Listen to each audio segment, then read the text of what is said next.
আড়ালিয়া গ্রাম পঞ্চায়েতে শাসক দলের সদস্য স্বপন সরকার আচমকাই হৃদরোগে আক্রান্ত হয়ে প্রয়াত হন। বেশ কিছুদিন আগে আড়ালিয়া গ্রাম পঞ্চায়েত নির্বাচনের ৩ নম্বর ওয়ার্ড থেকে তিনি জয়লাভ করেন। সৎ একনিষ্ঠ পঞ্চায়েত সদস্য হিসেবে দীর্ঘদিন ধরে কাজ করছিলেন। মঙ্গলবার ভোরবেলায় বুকে প্রচন্ড ব্যথা অনুভব করেন তিনি। পরিবারের সদস্যরা কিছু বোঝার আগেই পৃথিবী থেকে চিরতরে বিদায় নেন স্বপন সরকার। মৃত্যুকালে স্ত্রী সহ এক ছেলে এক মেয়ে রেখে যান। খবর পেয়ে প্রয়াতের বাড়িতে ছুটে যান চড়িলাম ত্রিপামথার ব্লক সভাপতি বুদ্ধ দেববর্মা সহ অন্যান্য কর্মীরা।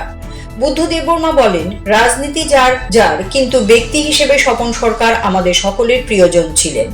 এদিকে ছুটে যান চড়িলাম বিজেপি মন্ডল সভাপতি তাপস দাস সহ শাসক দলের নেতৃত্ব। ভারতীয় জনতা পার্টি দলীয় পতাকা দিয়ে প্রয়াতের প্রতি শেষ শ্রদ্ধা এবং পরিবার পরিজনদের প্রতি শোক ও সমবেদনা জ্ঞাপন করেন। পঞ্চায়েত সদস্য স্বপন সরকারের মৃত্যুতে গোটা এলাকায় শোকের ছায়া নেমে আসে। শোকাহত পরিবারের পাশে থেকে সর্বদা সাহায্যের আশ্বাস দেন মন্ডল সভাপতি তাপস দাস।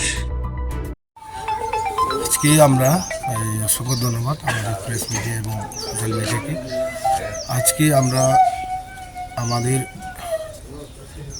আড়াইলা ৩ নম্বর ওয়ার্ডে স্বপন দা আমাদের এলাকার জনপ্রিয় নেতা, উনি ইলেক্টেড মেম্বার বিজেপি।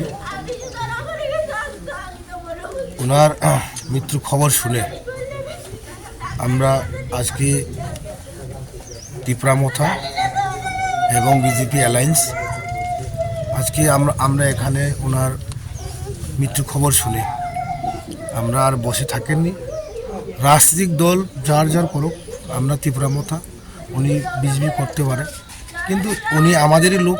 চড়িলাম কেন্দ্রে একজন ভোটার এবং ইলেক্টেড মেম্বার এবং বাসিন্দা ৩ নম্বর ওয়ার্ড আড়ালিয়া। ওনার মৃত্যু খবর শুনে আমি ছুটে আসেন এখানে। আমাদের কর্মী, আমাদের অ্যাডভোকেট জাকির, সোহেল, কৃষ্ণ এবং আমাদের জুতন, তাদেরকে নিয়ে আমি এখানে ছুটে আসি। ওনার পরিবারের পাশে আমরা ত্রিপুরামথা এবং মহারাজ প্রদীপ মানিক্য সবসময় থাকব। ওনার চিরশান্তি কামনা করি। ঈশ্বরের কাছে, ঈশ্বর এবং আল্লাহর কাছে দোয়া করি ওনার চিরশান্তিতে, ওনার আত্মা শান্তিতে থাকুক। ওনার পরিবারের পাশে আমরা দাঁড়াবো। ওনার সামনে ওনার পরিবারের যে ওনার শ্রাদ্ধ সময় আমরা ত্রিপুরামথা অবভিয়াসলি আমরা ওনার পরিবারের পাশে থেকে আমরা সাহায্য করব, হাত বাড়িয়ে দিব। CRI TV, channel for news and entertainment.